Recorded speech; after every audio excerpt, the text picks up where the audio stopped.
네, 여러분 안녕하세요. 강필승입니다. 오늘 27일이고요. 오늘 드디어 코레일 2023년 필기시험 적격자 발표가 났습니다. 이제 뭐 5일, 6일 정도 남았고요. 총 2문항씩, 의수문 2문항씩 6문항 공개됐는데 한번 풀어보도록 하겠습니다. 그렇게 어렵지는 않은데 의사소통 요거 2문항을 좀 틀리시는 분들이 많을 거라고 생각이 들더라고요. 함정을 좀 교묘하게 파놔가지고 한번 신경 써서 보도록 합시다. 단순히 풀이만 하는 게 아니고 좀 어떤 부분을 중점적으로 봐야 될지에 대해서 말씀을 드리면서 풀이를 진행해 보도록 하겠습니다. 일단은 인크루트로 올해 대행사가 바뀌었죠. 휴노로 맨날 이제 입찰이 됐었는데 샘플 문항을 보면서 좀 다르다는 거 느껴지시나요? 기존에 휴노에서 공개한 샘플 문항들은 대개 코레일이랑 그렇게 관련이 있지 않은 그런 지문들로 구성이 됐지만 인크루트의 특징은 서울교통공사에서 3년 동안도 그렇게 냈고요. 항상 이제 그 회사와 관련된 지문들로 출제를 해 왔습니다. 지금도 의사소통 수립, 문제 해결 전부 다 그 코레일과 관련돼 있는 지문들로 가져온 것이고, 이거는 실제로 작년 5 월에 나왔던 그 코리안 타임즈의 기사로 나왔던 거를 샘플 문항으로 만들면서 일부러 조금 바꿔서 낸 것 같습니다. 구글에다가 요거 검색해 보면 그대로 나오거든요. 한번 참고해 보시고요. 수리 같은 경우에도 응용 수리 없이 그냥 자료 해석 2 개만 던져줬죠. 문제 해결도 어떤 뭐 참거짓이나 논리 퍼즐 이런 게 아니고 주어진 조건에 맞게 정답을 골라주는 문제가 출제가 되었습니다. 일각에서는 지금 뭐 인크루트에서 피둘형으로 내겠다. 그래서 의소문이 워크북 모듈형 같이 나올 수 있다라는 얘기가 있는데요. 샘플 문항이 없다고 해서 그게 안 나온다는 얘기는 아닙니다. 올해 첫 인크루트가 출제를 하는 것이기 때문에 어떤 식으로 나올지는 아무도 모르거든요. 대행사 말고는 아무도 모릅니다, 그거에 대해서. 그래서 저도 확답을 내릴 수 있는 부분이 아니기 때문에 샘플 문항은 정말 샘플이라고 요런 식으로 나올 수 있다라는 것만 참고를 하시고요. 여기에 나와 있지 않은 유형들은 안 나온다고 받아들이시면 또 안 됩니다. 어떻게 될지 모르는 부분이기 때문에 너무 장담하지 마시고 최대한 다방면으로 준비할 수 있으면 준비하는 게 좋다라는 말씀을 드리면서 샘플 문항 풀이를 시작해 보도록 하겠습니다. 문제는 아래 정보란에 링크 걸어 놨습니다. 블로그 링크를 걸어 놨으니까 거기 들어가서 다운받아서 하시면 되겠고요. 코레일을 지원하신 분들은 당연히 오늘 적격자 발표 보면서 다운 바로 받으셨을 거라고 생각을 합니다. 먼저 풀어보고 충분히 생각을 하신 다음에 강의를 들어주시고요. 처음에도 말씀드렸지만 단순히 답만 맞히고 끝내겠다는 생각을 좀 지양하셨으면 좋겠습니다. 다음 중 직원이 제시된 자료를 이해한 내용으로 가장 적절하지 않은 것을 고르라고 합니다. 자, 윤리실천 주간 일주일 동안 진행한다. 전문 강사 특강, 개정된 윤리 헌장. 그러니까 보기 볼 때도 이렇게 키워드를 잘 뽑아서 익혀야 된다는 거죠. 예를 주제로 해서 기업윤리 실천 방안에 대해서 다룬다. 공공기관의 사회적 책임과 공직자 윤리는 얘네는 이해충돌 방지법 시행으로 원래도 중요했는데 더 중요해졌다라고 얘기를 하고요. 윤리 인권 경영 워크숍, 인권 경영 지원을 위한 정책 공유 토론 시간 얘네를 갖는다고 되어 있습니다. 코레일은 땡땡부 산하 공공기관 최초 땡땡부도 중요하겠고요. 준법 경영 시스템 국제 인증 획득했다. 국내인지 국제인지도 중요하겠습니다. 2번 글의 맥락을 고려했을 때 A에서 E 중 가장 적절하지 않은 문장을 고르라고 합니다. 흐름상 적절하지 않은 걸로 생각을 하시면 되겠고요. 자, 들어갑니다. 기사를 살펴보고 있습니다. 기업 윤리의 날에 맞아서 5월 30일부터 6월 5일까지 전 직원이 참여하는 윤리 실천 주간을 운영한다고 밝혔다. 이게 1-1이죠? 예, 1번입니다. 일주일 동안 진행하는 거 맞아요. 5월 30일부터 6월 5일까지 일주일 맞습니다. 한국철도공사의 윤리실천 주간은 윤리 경영에 대한 임직원의 이해와 공감을 끌어내 조직 내의 윤리 문화를 정착하기 위해 마련되었다. 이게 있는 그 배경에 대해서 설명을 하고 있기 때문에 뭐 괜찮은 문장 같습니다. 이 기간 동안 한국철도공사는 자 순서대로 나옵니다. 뒤에 살짝 보면은 7가지 프로그램이라고 하는데 어떤 7가지인지가 나와 있습니다. 윤리의식을 진단하고요. 골든벨하고요. CEO 편지 주고요. 다짐하고 특강 있고요. 인권 존중 대국민 캠페인하고 사내 워크숍. 아까 우리 보기 1번 문제 보기들에서 봤던 그런 단어들이 나오고 있습니다. 제 강의를 듣고 계신 분들은 아시겠지만 제가 항상 보기 먼저 읽고 올라가자. 그래야 배경 지식이 쌓여서 지문을 이해하는 데 도움이 된다라고 강조를 하고 있잖아요. 그런 맥락입니다. 차례대로 진행할 예정이라고 합니다. 먼저 임직원 설문조사를 통해 윤리의식을 진단한다. 진단 나왔죠. 체크를 할게요, 그냥. 골든벨 나왔고요. 또한 윤리 편지, 그죠? CEO 편지 맞고요. 발송하고 윤리 골든벨은 자 골든벨에 대한 설명을 하고 있습니다. 임직원의 행동 강령 및 기타 청년 업무 관련 문항으로 구성되어 있고요. 사내 포털에서 이러이러하게 참여가 가능하다. 이거 자세히 읽을 필요 지금 없죠. 그냥 윤리 골든벨의 진행 방식에 대한 설명이니까 적절하다. 이거 다음 문장에 나온 거잖아요. 이어서 설명을 해준다. 같은 맥락입니다. A처럼 뒤에 배경 설명, 부연 설명을 해주는 거기 때문에 괜찮고요. 심지어 우수 정답자에게 하면서 이 골든벨의 진행 방식에 대한 설명을 마저 하고 있기 때문에 B는 충분히 나올 수 있는 부분이다 라고 생각을 할 수가 있겠습니다. 그 이후에는 이해충돌 방지법 시행 등의 변화에 맞춰서 개정한 윤리 헌장으로 다짐 결의를 갖는다고 합니다. 다짐 여기 나온 거고요. 그 다음에 기업 윤리 실천 방안을 주제로 전문 강사 특강을 진행한다. 윤리 특강 나왔습니다. 이게 이제 1-2번입니다. 전문 강사의 특강은 기업 윤리 실천 방안을 주제로 진행한다라고 했어야 되죠. 갑자기 개정된 윤리 헌장 얘기가 나옴으로써 이게 틀린 거가 되는 겁니다. 여러분 다시 보셔야 돼요. 이거 헷갈리시는 분들이 많은데 한 문장에 있다 해서 같은 내용이 아닙니다, 지금. 윤리 실천 다짐에 대한 얘기를 하고 그리고 그 다음 순서로 이 특강을 진행한다는 것이지 이 개정한 윤리 헌장이 주제라는 얘기는 아니에요. 이 특강의 주제가 개정된 윤리 헌장 이게 아니라는 겁니다. 별개예요. 윤리 실천 다짐 이 결의를 개정된 윤리 헌장 가지고 한다라는 의미가 되겠습니다. 지금 교묘하게 이렇게 보기를 섞어 놓은 거거든요. 제가 특강에서 두 번째 모의고사 거기에 보기도 약간 이런 형태로 되어 있다라는 걸 말씀을 드리는데 인크루트가 이렇게 좀 보기 앞뒤를 바꾼다거나 되게 교묘하게 그냥 아무 생각 없이 읽으면은 유사한 단어 혹은 동일한 단어가 나오기 때문에 맞는 것 같아 보이거든요. 근데 그렇지 않은 것들이 이렇게 숨어 있습니다. 이어서 C번 덧붙여 철도공사는 인권 존중 캠페인을 진행한다. 여기 나와 있어요. 맞아요. 또한 워크숍 얘기 나오고요. 예, 워크숍 여기 있죠. 예, 7가지 지금 다 나왔습니다. 그래서 마지막으로 대국민 슬로건 공모전을 추진하겠다라는 게 잘못됐다라는 거죠. 이게 지금 위에 프로그램에 안 나와 있거든요. 그래서 정답은 4번 이렇게 고르실 수가 있습니다. 근데 많은 분들이 정답을 몇 번을 고르냐 C를 골라요. 갑자기 덧붙여 하면서 이 얘기하는 게 뜬금없다 이 말입니다. 마찬가지로 단어 때문에 착각을 하시는 거거든요. 어떤 단어? 대국민이라는 단어 때문에 이 대국민이랑 일치를 시켜가지고 4번이 된다. D도 맞는 거 아니냐 이렇게 말씀을 하시는 경우가 있어요. 제가 항상 말씀드리지만 명확하게 C는 맞잖아요. 인권 존중 대국민 캠페인, 인권 존중 캠페인 똑같은 거 맞죠? 대국민이 국민을 대상으로 하는 똑같은 말이지 않습니까? 그죠? 요거를 놓치면 안 되는 거고요. 답이 명확하게 있는데 자꾸 오답이 아닌 이유를 막 찾으려 그래요. 4번이 정답이죠. 틀렸죠, 지금. 근데 이게 되는 이유를 자꾸 찾으려 그런다고. 여기 대국민 있잖아요. 이런 식으로 얘기를 하는 거죠. 대국민이 있기 때문에 맞는 거 아닌가요? 그런 식으로 접근하면 안 됩니다. 항상 답이 명확한 거를 찍어야지 안 되는 걸 끼워 맞춰가지고 답이 된다라고 생각하면 너무 힘들어져요. 공부하기가 힘들어집니다. 예, 그거 유념하시고요. 마지막에 한편 하면서 철도공사가 윤리 전담 조직 이거를 뭐 신설해서 이런 거를 개선을 위해 노력해 왔다 뭐 이런 얘기를 하는데요. 애초에 한편이라는 것은요.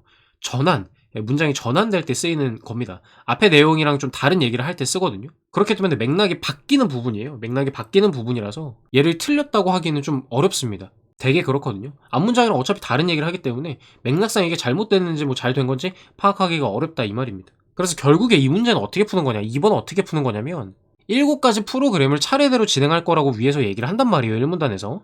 그 다음 2문단을 보면은 순서대로 하나씩 지금 언급을 해주기 때문에 이 7가지의 순서와 좀 다른 여기서 벗어나는 거를 골라주면 되는데 그게 이제 4번 D번이었다는 거죠.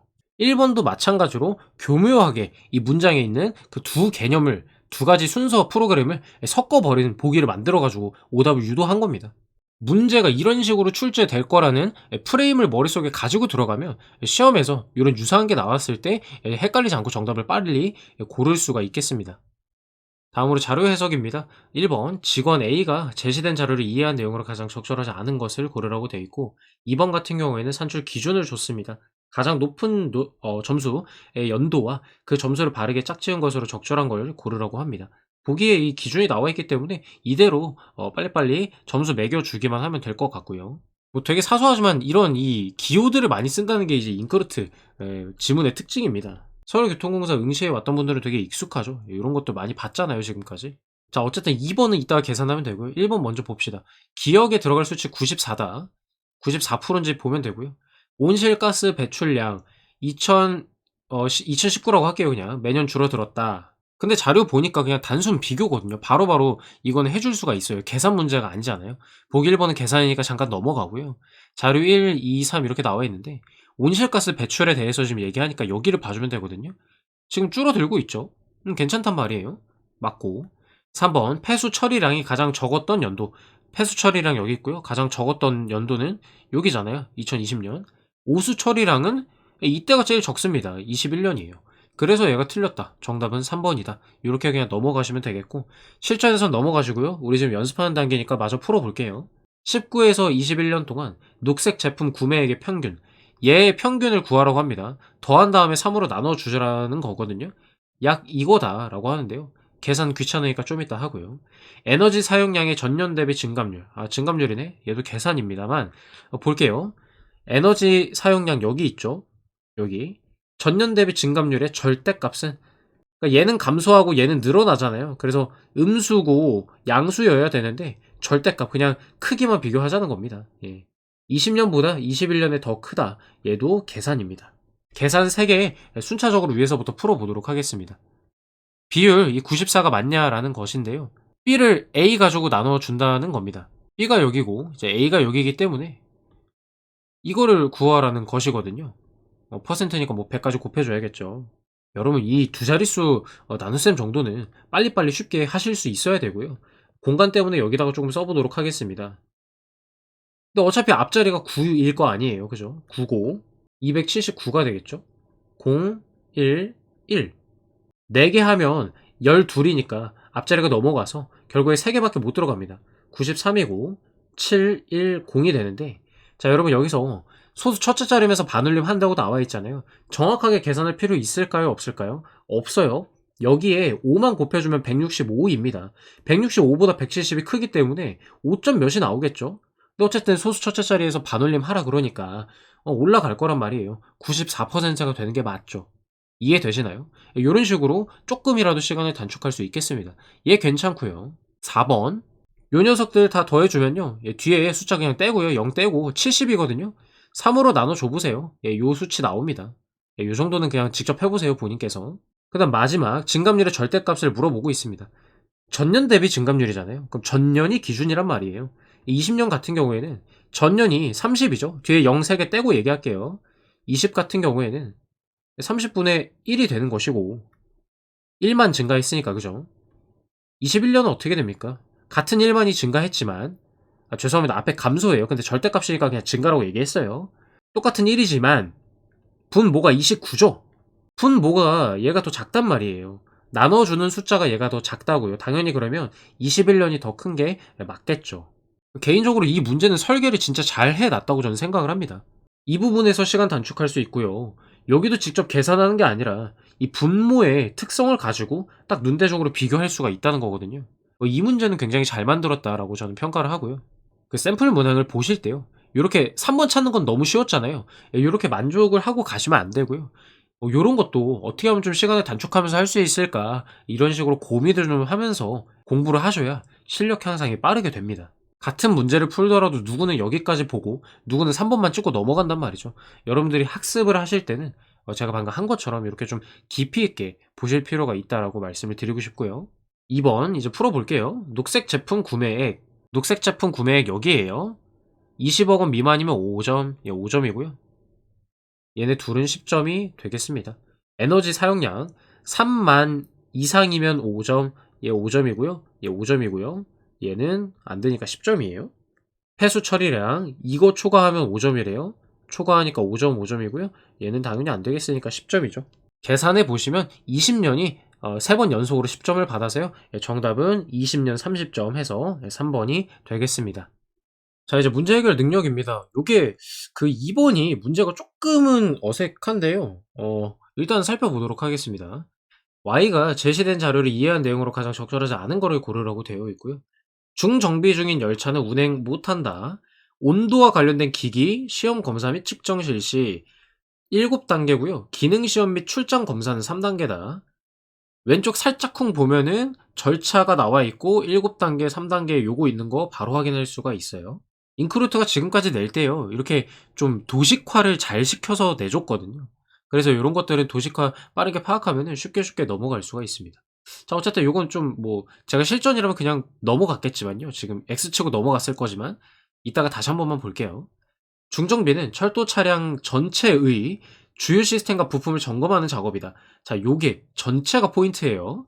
5 번 운행 상태를 3 차원 디지털 정보로 시각화 얘는 램스라는 애다. 요렇게 되어 있고 C등급 열차 4 년째 운행 중일 때 자 요런 것도 예민하게 반응해야 돼요. 이게 문제 풀 때 필요하니까 이렇게 숫자와 기준을 주는 거거든요. C등급이 나왔으면 다른 등급도 나올 거고요. 4 년째라 하면 몇 년째, N년째인 다른 기준들이 또 나올 겁니다. 그게 여기 나와 있잖아요. 여기 등급도 나와 있고요. 고런 거를 인지하고 들어가야 되고요. 1년 동안 받아야 할 정기 점검 산정 횟수로 옳은 것을 고르라고 합니다. 횟수를 구해야 돼요. 자, 중정비의 정의 및 개요가 먼저 나와요. 그다음 필요성이 있고요. 절차, 유지 보수 시스템, 기준이 나와 있기 때문에 명확하게 우리가 필요한 정보를 어디서 찾을지 쉽게 표시까지 해줬습니다. 제목을 달아줬다는 거죠. 그러니까 지금 여기 들어갈 때 생각해야 되는 게 4 번이 뜨겠구나. 이런 생각을 하셔야 된다는 거죠. 자, 철도 차량 전반의 주요 시스템 부품을 차량으로부터 분리해서 점검, 교체, 검사하는 것으로 입장하여 시행하는 검수라고 합니다. 분리와 장치 탈거 어쩌고 저쩌고 전 과정을 시행을 한다. 자, 전 과정을 시행한다. 아까 앞에서 봤죠? 국민 대상 대국민으로 바꿔서 나왔었죠. 전 과정이 전체의라고 바꿔서 나온 거고요. 요거 두 개가 결합된 게 4번이죠. 예, 요렇게 찾을 수가 있다는 겁니다. 3, 4년 주기로 실시하고 약 한 달간 소요가 되고요. 차량 운행이 불가능하다. 1-1번 여기에 해당이 됩니다. 지워주고요. 자, 왜 필요하니? 부품 상태와 성능이 저하되고 있어서 따라서 일정 기간 사용이 경과하며 검수가 반드시 필요하다. 딴 거는 볼 필요가 없었고요. 온도를 사용하는 기기가 표시가 되어 있고 시험 검사 및 측정이라는 걸 알 수가 있습니다. 그게 이제 1-2번 확인했고 넘어갑니다. 이제 절차 들어갈 거니까 1-3이 나오겠고요. 아까 보시다시피 7단계이고 3단계가 기능시험 및 출장 검사입니다. 요것만 보면 돼요. 지금 나머지 볼 필요가 하나도 없어요. 시간을 이렇게 단축하는 겁니다. 그러니까 보기를 먼저 읽고 올라가야 된다. 계속 강조하고 있습니다. 얘네 두 개 제껴주고요. 결국에는 뭐 오답이 제거가 됐으니까 1번, 5번을 찍어줄 수가 있겠고요. 램스 나와 있고요. 3차원 디지털 정보를 시각화하는 것은 디지털 트윈 기술이다. 그래서 여기가 틀렸네요. 자, 됐고요. 점검 기준이 나옵니다. 등급별 정기 점검 산정 횟수가 나옵니다. 전기 점검 산정 횟수를 구하라고 하니까 요 기준에 따라서 구해줘야 되겠고요. 지금 우리는 C등급이니까 연 3회라고 합니다. 산정 횟수가 연에 3회다. 즉, 요 자리에 3이 다 들어가야 된다는 거 이해되시죠? 근데 지금 4년이기 때문에 중간에 해당이 됩니다. 중간에, 그죠? 그래서 3 곱하기 3 총 9가 정답이다. 정답은 4번이다. 이렇게 풀어주면 되는 거였습니다. 근데 제가 아까 어디가 어색하다고 말씀을 드린 거냐면요. 뭐 제가 잘못 이해한 걸 수도 있겠지만, 여기 보시면 3, 4년 주기로 시행을 한다라고 되어 있거든요. 중정비는 3, 4년 주기로 시행을 하는데 지금 여기서는 뭐 1년 동안 9번을 해야 된다 이러고 있으니까 이게 맞는 건가 싶거든요. 근데 물론 제가 이제 이거를 깊이 있게 이해하려고 노력하진 않았어요. 제대로 읽어보진 않았는데 왜 그랬냐면 이번 문제는 제가 생각하기에 출제자의 의도가 아까 말씀드렸죠. C등급이니까 다른 등급이 나올 것이고 이렇게 4년째니까 다른 연도들이 나올 것이거든요. 그러면 이 기준에 맞게 숫자 제대로 찾아가지고 곱셈할 수 있냐? 요거를 물어보고 싶었던 것 같아요. 출제자가 어떤 생각을 가지고 냈느냐가 우리 문제 풀 때 포인트거든요. 저는 그 점에 좀 집중해가지고 이번을 이렇게 풀어봤습니다. 자, 이렇게 해서 코렐 샘플 문항 2023년에 코렐 샘플 문항 풀이를 마치고요. 잠깐만 홍보를 하자면 저희 필승 NCS 코렐 필기 특강 여전히 판매 진행하고 있습니다. 굉장히 저렴한 가격에 양질의 고퀄리티 강의 제공하고 있고요. 이 샘플 문항 풀이 영상을 꼼꼼하게 보셨으면 아시겠지만 150여 문항을 전체 해설을 제공을 하거든요. 영상으로 제공을 하기 때문에 비단 이번 주에 치는 이 코레일 시험뿐만 아니라 앞으로 NCS를 대함에 있어서 어떤 전환점이 될 거라고 생각을 합니다. 그만큼 열심히 강의 확신을 갖고 만들었기 때문에 관심 있으시면 아래 정보란에 혹은 댓글에 링크를 달아놨습니다. 15분짜리 영상이니까 한번 소개 영상 보시고 편하게 연락 주시면 신청 도와드리도록 하겠습니다. 고생 많으셨고요. 여러분의 건승을 기원합니다. 감사합니다.